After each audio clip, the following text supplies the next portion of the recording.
மாண்புமிகு பள்ளி கல்வித்துறை அமைச்சர் அவர்களுக்கும் அவையிலும் சபையிலும் அமர்ந்திருக்கும் அனைவருக்கும் எனது பணிவான வணக்கங்களை தெரிவித்துக் கொள்கிறேன்.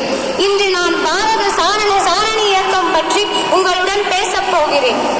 இது இளைஞர்களுக்கான தன்னார்வ அரசியல் சாராத மற்றும் கல்வி இயக்கம் என்று BSG இந்தியா கூறுகிறது.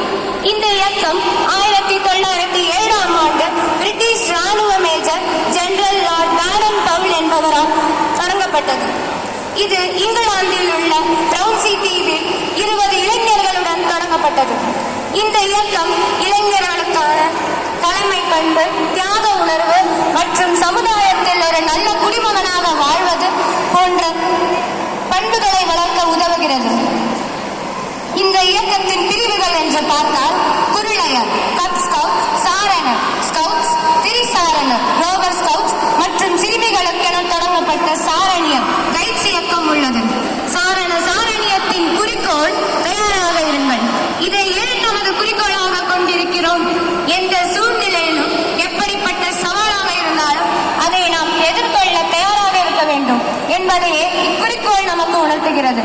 நாம் அனைவரும் இந்த இயக்கத்தில் சேரும் பொழுது உறுதிமொழி எடுத்திருக்கிறோம். என் மரியாதை நிமித்தமாக கடவுளுக்கும் நாட்டிற்கும் என் கடமையை செய்யவும் மற்றவர்களுக்கு உதவவும் வழிகாட்டி சட்டத்திற்கு கீழ்ப்படியவும் என்னால் முடிந்த அனைத்தையும் செய்வேன் என்று அவ்வுறுதிமொழிக்கேற்ப கடமை உணர்ச்சி, உதவும் தன்மை, கீழ்ப்படியும் பண்பு நமக்கு வேண்டும். இவ்வியக்கத்தின் நோக்கம் இளைஞர்களுக்கிடையே ஒழுக்கம், நல்லொழுக்கம் மற்றும் தன்னம்பிக்கையை வளர்ப்பதுதான். இயக்கத்தின் விளையாட்டுகள், பயிற்சி வகுப்புகள் மூலம் இளைஞர்களின் திறமைகளை வளர்த்து அவர்களை ஒரு நல்ல குடிமகனாக உருவாக்குகிறது. ஆண்டுதோறும் ஆகஸ்ட் 1ஆம் தேதி உலக சாரண தினம் கொண்டாடப்பட்டு வருகிறது. இது உலகளாவிய சாரணர்களும் சாரணியத்தின் லட்சியங்களையும் கொள்கைகளையும் நினைவு கூறும் நாளாக என்னால் கொண்டாடப்பட்டு வருகிறது. இவ்வியக்கத்தில் உள்ள சாரணிய குறிக்கோள், சாரணிய உறுதிமொழி, சாரணிய சட்டம் ஆகியவை மூலம் நமது கொள்கைகளை இன்னும் நமக்கு ஆழமாக உணர்த்துகிறது. இந்திய சாரணிய இயக்கத்தில் படம் உண்டு. அதில் ஒரு சில 3ஐ உங்களிடம் நான் பகிர்ந்து கொள்ள விரும்புகிறேன்.